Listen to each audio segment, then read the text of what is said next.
Vipi Pepela, wewe ukalelewa na mwanamke? Ama wewe hujitambui? Na vipi kuhusu mume wake? Ni kweli, ila sikumuuliza kuhusu hilo swala. Sijui nilipatwa na nini. I say, anyway, sikujua. Sawa, nimekuelewa. Na vipi wewe huna mahali pa kuishi?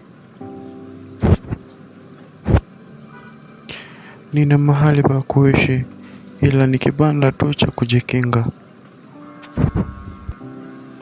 Pole sana, mimi pia nina kazi, ila nimeajiriwa na bosi wangu wa kike.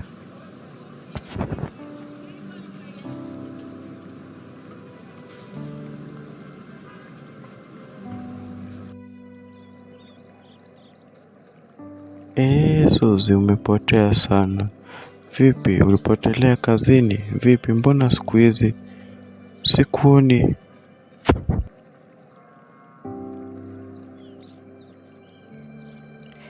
Ndiyo, ni kweli nilipata tu majukumu ya hapa na pale.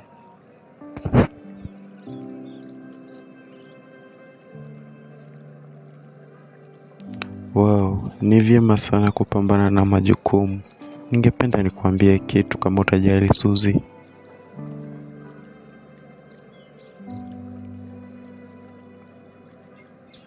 Unaweza ukasema bila shaka, kitu gani hicho Bakari? Wewe ni msichana mrembo, mwenye mvuto, unavutia sana na sura nzuri kama tausi.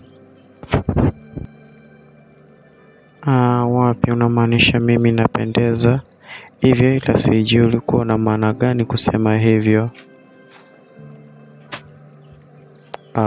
Ebu jieleze, wewe ni mkubwa, nahitaji uwe wangu. Vipi wewe mzee, huogopi ba mtu na hiyo kitambi yako kama kichupa cha kuhifadhi ugoro?